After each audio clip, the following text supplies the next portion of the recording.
pues someterlo ahí en la esquina delante de Khabib, que son tan chulos y arrogantes que la verdad que me encantaría ahí someterlo delante de él. Y si después quiere pasar Khabib, también le piso la cabeza con mucho gusto. Siendo lo que han dicho, se han sentado en una mesa y sabe lo que han dicho, que le den por Arman. Así que, Arman, desde aquí que te den por el culo desde miles de kilómetros y juzgarme y criticarme, pero después cuando me tienes en ese octógono te empiezas a dar cuenta de que yo no soy Jack de la Magdalena, que yo no soy Dan Hooker, que yo no soy todos esos paquetes a los que te has enfrentado anteriormente. Listen, Ilia Topuria won't see the inside of that cage for another 5 to 6 months because he's handling some personal business, but that's definitely not keeping him quiet. The featherweight champ just did this interview where he completely tore into Islam Makhachev and Arman Tsarukyan, and honestly, he didn't hold anything back. Topuria's walking around with this unshakable belief that he can outclass Islam Makhachev in every single department of this sport. And here's the wild part. He's claiming he'll tap him out right there while Khabib Nurmagomedov watches from ringside. Now that takes some serious confidence. He keeps talking about how his grappling game is this hidden weapon that nobody really sees coming. And he genuinely thinks this would be the kind of explosive, high-stakes battle that fight fans are absolutely ardently right now. The picture he paints is pretty intense. He's describing how he'd break Islam down on the feet first, hurt him with strikes, then close the show with a submission, and even with Khabib right there watching everything unfold, Topuria wants everyone to know he's not intimidated by anyone in this whole situation, and he's ready to own that moment completely. Tengo la sensación de que olvidan un poco cuál es su base. Perdóname, pero yo siempre digo que eres un grappler, y te pido por favor que no me digas completo, y me gustaría preguntarte cuál es tu punto fuerte, realmente. A ver, yo considero que mi punto fuerte es el suelo. Yo considero que en el suelo me puedo desenvolver en cualquier manera, que puedo sacarte una finalización de cualquier posición. Pero sí que es verdad que últimamente he aceptado que no es lo que el público quiere ver tanto, aunque con Islam tal vez sea algo que el público quiera ver, ¿no? Dominarlo de pie, darle sus 3-4 manos en el punto que le tenga que dar y después someterlo ahí en la esquina delante de Khabib, que son tan chulos y arrogantes que la verdad que me encantaría ahí someterlo delante de él. Y si después quiere pasar Khabib, también le piso la cabeza con mucho. Now Ilia Topuria positions himself as something totally different from anything Islam Makhachev has dealt with throughout his entire run. And that's saying something when you look at the elite competition Islam has already beaten. He's convinced this is obviously the fight that fans are screaming for. You see it everywhere on social media and fight forums, but here's where things get spicy. He's questioning whether Islam actually has the guts to take this challenge, and he just laughs off all the hate and criticism that gets thrown at him from a safe distance like it doesn't even register. Topuria hammers home this key point. Once that cage door slams shut and they're locked in there together, comparisons to guys like Charles Oliveira or Dan Hooker become completely meaningless. He's presenting himself as a much more dangerous problem than any of those fighters, someone with legitimate knockout power that can flip the script in one explosive moment. Cuando defienda mi título en 155 libras, veremos a ver. Ya no quiero seguir haciendo predicciones acerca de nadie porque todo el mundo habla muchísimo con el teclado, todo el mundo quiere brillar, todo el mundo tiene mucha valentía, mucho coraje, pero cuando llega la hora de la verdad no es así. Y todo el mundo sabe que es un combate que quiere verlo todo el mundo y él por alguna razón hasta ahora no lo ha aceptado. Y después habla demasiado, es muy fácil hablar desde miles de kilómetros y juzgarme y criticarme, pero después cuando me tienes en ese octógono te empiezas a dar cuenta de que yo no soy Jack de la Magdalena, que yo no soy Dan Hooker, que yo no soy todos esos paquetes a los que te has enfrentado anteriormente. Yo soy algo muy diferente y cuando te ponga mi mano derecha encima vas a ver que vas a tener un sueño muy, muy largo. But George St-Pierre, the legendary former champion himself, points out that Islam Makhachev is technically the best pound-for-pound fighter on the planet right now, and that's coming from someone who held that exact position. Here's what's really interesting though, and this matters a lot. GSP breaks down how having that label doesn't actually promise you victory when the fight starts. That's a huge distinction he's drawing here. He connects fighting to team sports in this really smart way, explaining that the winner isn't always the squad with the perfect record or the most raw talent, but whoever shows up and performs when everything's on the line. GSP thinks mistakes are always lurking in a fight, regardless of how dominant you look on paper, and even the most polished fighter can get caught with something they never saw coming. From his perspective, Islam would probably take the win most nights if they ran it back 10 times, maybe 8 or 9 victories, but that one split second where he drops his guard, makes a poor decision, or gets too comfortable, that's exactly the opening where he gets finished. So here's what I want to know. How would you specifically approach someone like Islam Makhachev? Is he just too good right now, or like what would you do? I think right now he's probably on paper the best fighter. Yeah. Probably pound for pound beat Islam Makhachev. It doesn't mean it's not because you're the best that you're not gonna lose. It's not the best fighter that wins the fight. It's not the best team that wins the game. It's the team that play the best the night of the game. Same thing in fighting. People for some reason believe that fighting is different. Always the strongest man that wins. Not true. If you zig when you should have zagged, you make a mistake, boom, Cut. you're cut. By the way, it happened to Islam Makhachev. If you saw his Early loss, in- he yeah. got cut. Yeah, it could happen Yeah. again. I believe if you would fight that guy 10 times out of 10 times, you would probably beat him 9 times. But that one time he got clipped, and that can happen. Georges St-Pierre breaks down that the only realistic path to beating Islam Makhachev involves matching his wrestling and staying dangerous no matter where the fight ends up, and I'm talking everywhere.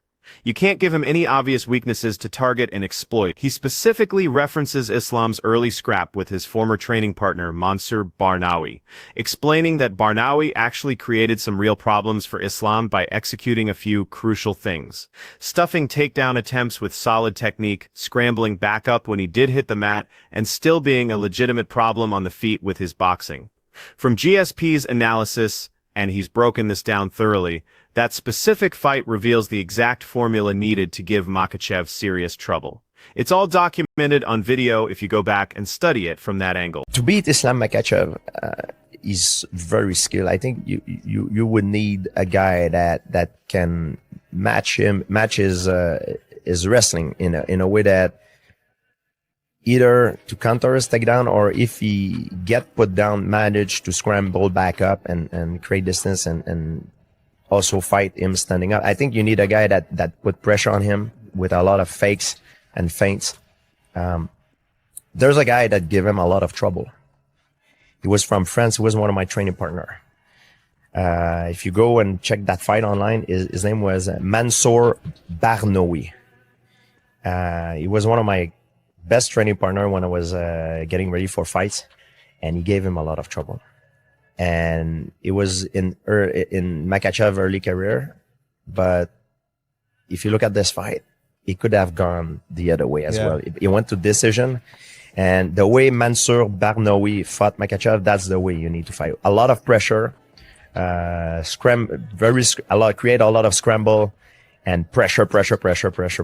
This whole thing with the call-outs and the verbal warfare is absolutely wild and exciting for fight fans. But here's where things get heated.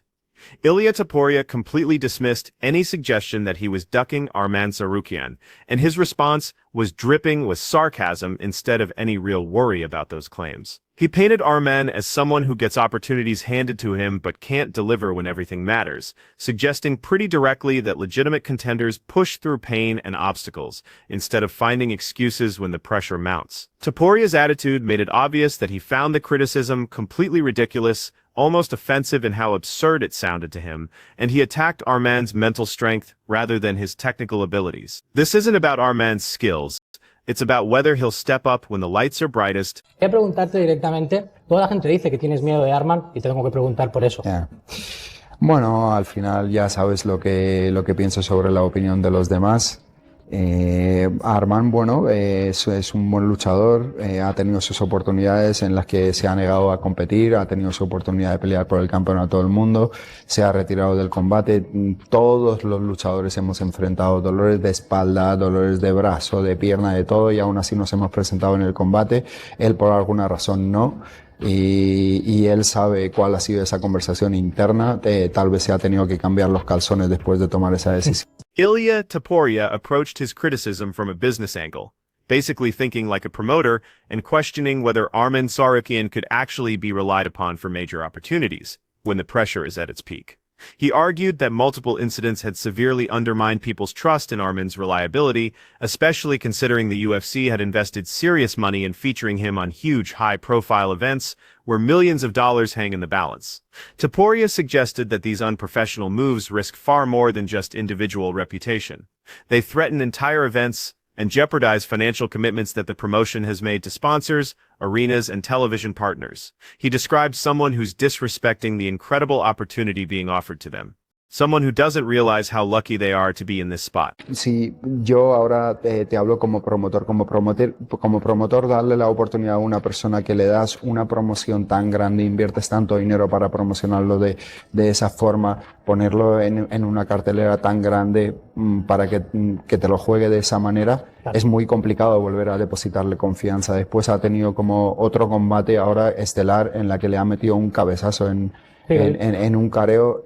Es como que no demuestra mucha inteligencia, tampoco demuestra como que el cariño que le está dando la UFC en sus promociones, porque lo que no entiende es que la gente está invirtiendo dinero para promocionarlo y él con un simple cabezazo está poniendo en riesgo todo ello porque el contrincante puede recibir un corte, un daño innecesario y el combate pudiera llegar a caerse, ¿verdad?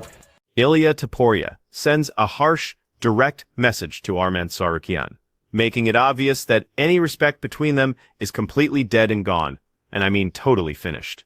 He indicates that trust has been destroyed at this point, completely shattered, and that ongoing pogrom have taken the situation far beyond any chance of fixing things, speaking directly with real anger in his voice. Topuria demonstrates that any patience or understanding that existed before has vanished completely, replaced entirely with open animosity and disgust.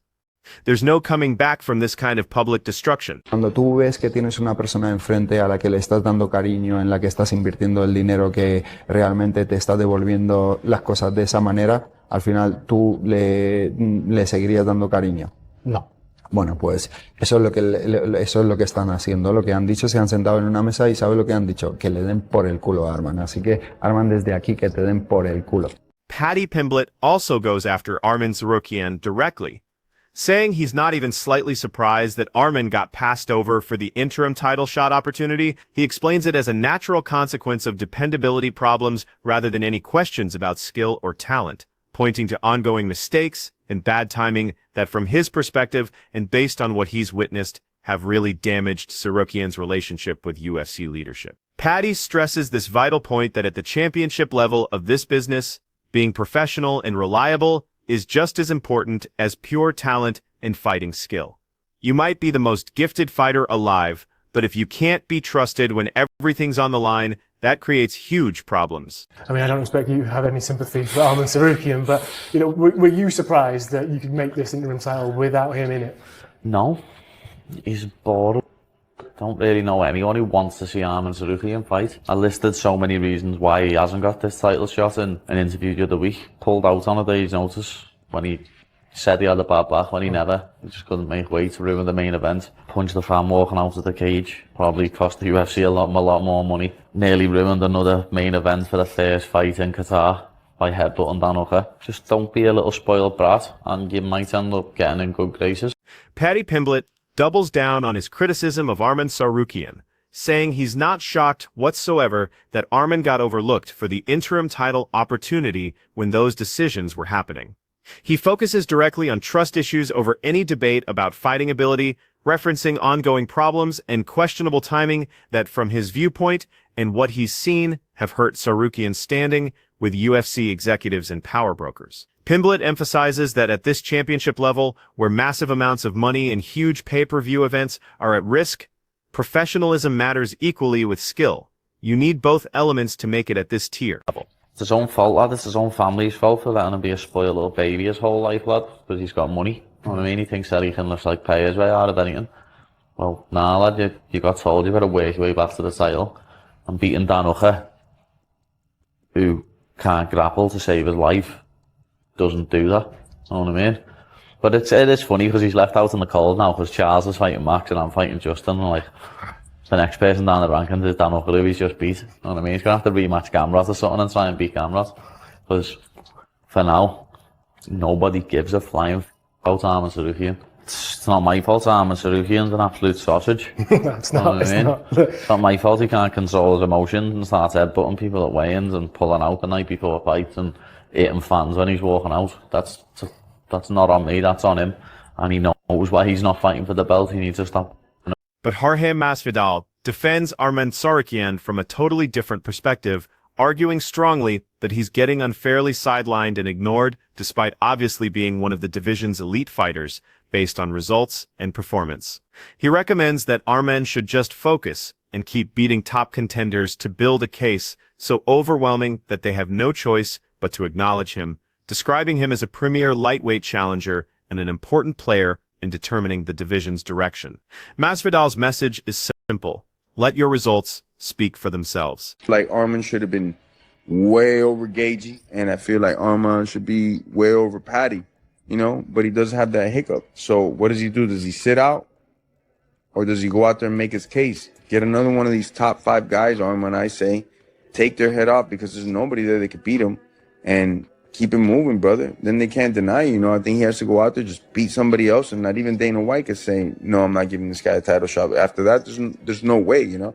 And the fight to see in 2026 is Arman versus Ilia. Those are the best guys at 155 pounds right now. Let's see it.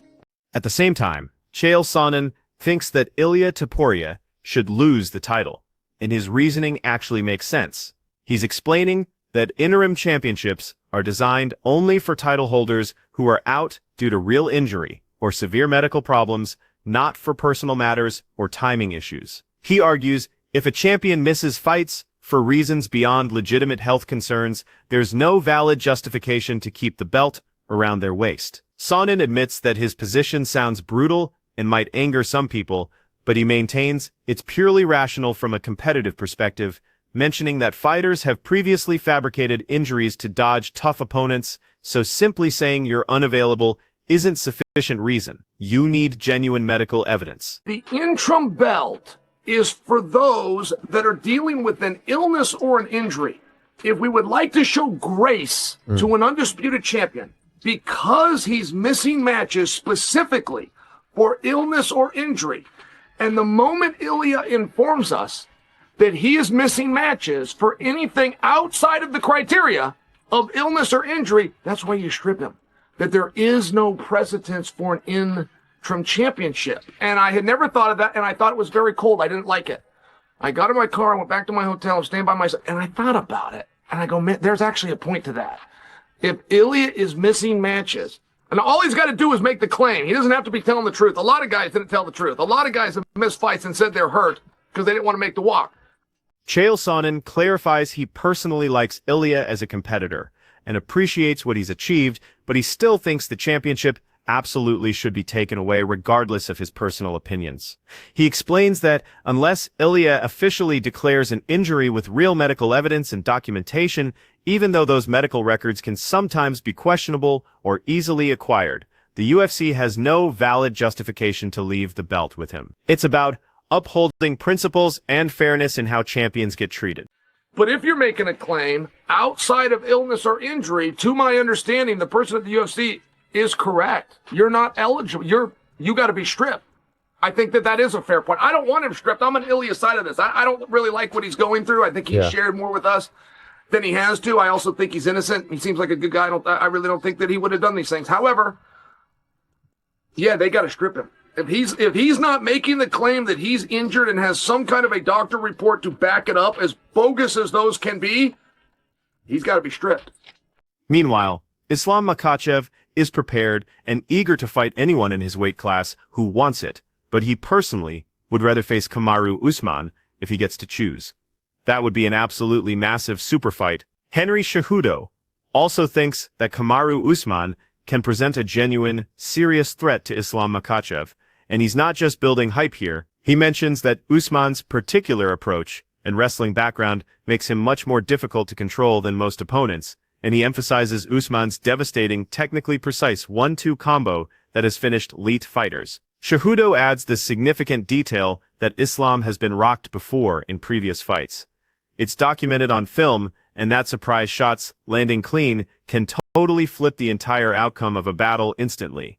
Kamaru does have the stylistic matchup to not get taken down, and then he's got a beautiful 1-2, and that's all it takes in the sport of mixed martial arts. Bop, bop.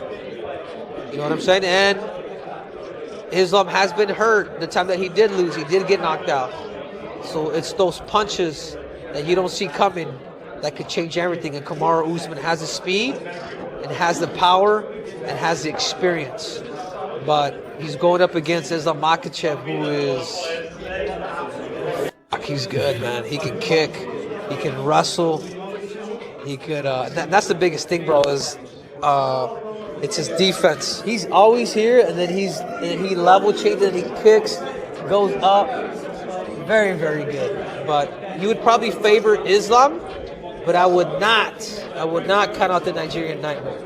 If anybody could get it done, it is Kamaru Usman. Luke Rockhold argues that Islam Makhachev demonstrates and reveals the actual difference between genuinely elite world-class grapplers and everybody else who gets credit for having solid grappling. He thinks that certain fighters get constant praise for their ground skills and wrestling until they face someone like Islam, who functions on a totally different plane of technical mastery. From Rockhold's viewpoint, and he's worked with elite grapplers throughout his career, fights like that show pretty fast who has real high-level grappling depth built through years of dedicated training and who comes up short when matched against the absolute best practitioners in the game. Like, you think everyone thinks Charles Oliveira is good until Islam gets on top of him, right? Charles Oliveira sucks comparably to real good grapplers. He's not even near. He's more of a strictly jiu-jitsu you just know, like, the substance of a guy like what Islam is versus a guy like Charles. Yeah, you know. Israel Adesanya also praised Islam Makhachev's feinting as among the most elite abilities in the entire UFC right now. He pointed out specifically how Makhachev controls opponents' responses and dictates the rhythm of exchanges, using continuous feints to set up opportunities instead of just charging forward with reckless aggression. This reveals a striking intelligence that distinguishes him from even the sport's top fighters who possess excellent stand-up skills. It's that championship-level fight IQ that creates the separation. Who in the UFC or other promotions does this the best current time? In the UFC, you look at Islam versus JDM. I was very impressed with Islam's feinting. There was one point, because I always say I overfeint, but that's good because they never know when it's coming. But Islam did that in his last fight with JDM. There was points he just was feinting like 12 times before he even threw a jab. This is later in the fight as well, so I was really impressed with that. But former UFC fighter Manny Gambarian dug deeper and pointed out something fascinating, that Islam Makhachev actually had trouble relying on standard traditional wrestling against Arman Tsarukyan in their first meeting, instead switching to judo-based techniques and trips to secure takedowns. He described the matchup as one where Arman's wrestling foundation really stood up well against Islam's attempts, noting that Islam's effective takedowns came from trips, sweeps, and throws rather than classic double-leg or single-leg attacks. He's emphasizing judo as the decisive element that created the advantage in those grappling sequences. If Arman gets another shot at Islam in a rematch, this could be a game-changing factor in how that fight develops. He needs to work on his judo. Arman needs to work on his judo. Really? Why? I guarantee you guys never realized that every time Islam took Arman down, it was judo. That's not Islam can't take down Arman in wrestling. I guarantee you guys. Islam is a great wrestler, great judoka. Trust me, he knows judo. When I watch his clips, he can do judo very well. But that's not his sambo background? No. That's his judo background. What is the biggest difference that you could see?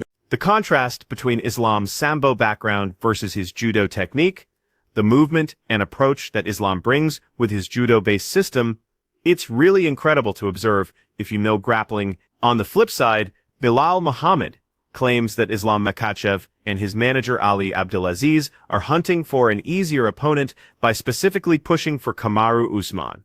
And that's a smart strategic decision. He argues that fighters like Shavkat Rakhmonov or others had actually earned a title opportunity based on their winning runs, but Makhachev's team lobbied hard for a tattoo that benefited them stylistically, using their shared management with other athletes to influence the decision-making process. It's business mixed with competition. What do I think is going to happen in the division? Let's talk about it. When I look at, especially the welterweight division, Islam being the champion, who do I think deserves it? Who do I think has earned it? I think Michael Morales for sure has earned it. Beating a guy like Sean Brady, being undefeated, finishing Sean Brady. I mean, what else more do you have to do? But we see the seeds planted. We see Islam planting the seeds of Usman should be the next guy. I mean, obviously they have the same manager. Obviously the manager planting seeds in his head of what he thinks should be. Do I think Usman is an easier matchup for him? Of course. The guy's fought one time in 3 years, and he's 1 in 3. I'm still ahead of you. Even though I lost my last 2 fights, I'm still 2 and 2. So you could talk, you could say whatever you want. You turned down a fight. You didn't want to fight. And I don't think it should earn you a title fight when you're saying no to fights. But that's my thing. You can call me a hater. I'm just looking at the division from a different lens, what I think, and who I think has earned it. That's my thoughts on that one. We'll see what happens next with them two. Who will get it? If it is Morales, I do think me and Usman make the most sense. Like I said, I've been wanting that fight, asking for the fight. We'll see if we get the fight. However, Jorge Masvidal considers Kamaru Usman the most difficult stylistic problem for Islam Makhachev at welterweight, pointing specifically to Usman's capacity to compete with elite wrestling skills while holding obvious physical and experience edges across the board. He describes Usman as more powerful pound for pound, longer with his reach, and more refined on the feet with his striking, suggesting those combined attributes create a uniquely challenging puzzle for Makhachev that could reveal some vulnerabilities. This isn't a fight Islam can just cruise through easily. Islam Makhachev is going to fight potentially Usman. I like that fight, you know. That's somebody who could wrestle back into Makhachev. That's somebody that I know personally could wrestle back into Makhachev. That's his forte. That's what Usman started with. It's his grappling background, and Usman's no pushover in the wrestling.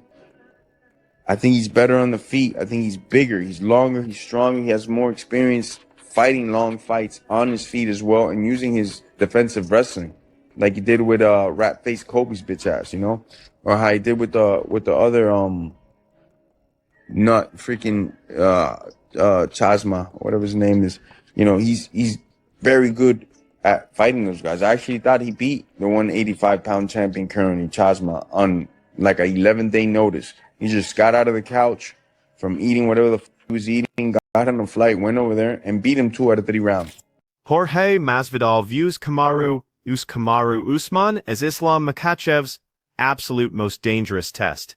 If he moves up to welterweight, calling it a major step up in competition that's completely different from lightweight. He downplays other possible opponents by comparison and highlights Usman's defensive wrestling abilities and overall excellence as a complete mixed martial artist, describing this potential clash as one of the most difficult examinations Makhachev could possibly face in his entire career. Masvidal also mentions that the danger involved might be so extreme with so much at stake that it's honestly uncertain if chasing this fight even makes sense from a legacy perspective. I think this is the most dangerous fight for Makhachev at 170, man, with no doubt about it. You know, that's a big step up in competition, I think, from Jack Magdalena, which is phenomenal on the feet. I still think to this day right now has some of the best hands on the roster, and his wrestling defense isn't bad either. He's a good scrambler and stuff, but he's not on Usman's level in any way with the defensive power. You know, Usman could wrestle defensively. I think this is one of the toughest fights for Makhachev right now. You know, I don't know if they're gonna want to take that one. Meanwhile, Joaquin Buckley thinks that Islam Makhachev might genuinely consider walking away after beating Kamaru Usman if that fight materializes and he comes out victorious. He reasoned that a win would solidify Makhachev's legacy with championship belts and victories over elite opponents across multiple divisions, leaving almost nothing remaining to accomplish or demonstrate at that stage. Buckley also pointed out this compelling detail that Makhachev's smaller natural frame at lightweight could potentially get exposed against certain welterweight opponents, making continued fighting at that higher weight division potentially dangerous for his record and reputation. You already know that it's going to be a hard time for Islam if Hamzat had a difficult time, right, trying to take down Uzi. So with that being said, this will be one of the biggest fights that you can make at the welterweight division right now. So what's the hold up? Let's go ahead and run that up. So whoever win that they can get up out of here. Because this is also my opinion. If Usman wins, right, he's one and done. He said he's moving up to 185 to go get that title against Hamza for the rematch, right? Cool. Bye-bye. If Islam wins, he said he's going to hold it down for a long time, but I don't believe that. If Islam gets the fight that he wants, which is Usman, right, that means not only did you submit your name at lightweight over your brother Habib, but then you also got, you know, the double champ status, and then you also be the GOAT at in Usman, right? So you just pulled the John Jones. What else is there to do? What else can he do, right? You be foolish to keep fighting, because to me, Islam is not a natural 175. He not. And that will get exposed, you know what I'm saying, if he fights a person like myself or Ian Gary or Morales. So that covers everything from today's breakdown, going through all this lightweight and possible welterweight chaos, and hopefully you really enjoyed this complete analysis of what's developing. Drop your opinions on these potential matchups and all this drama in the comments down below. I genuinely want to hear your thoughts on who should face who next. And make sure to hit that like button and subscribe to our channel for more compelling content covering the latest UFC news, fight analysis, and behind-the-scenes drama as it unfolds.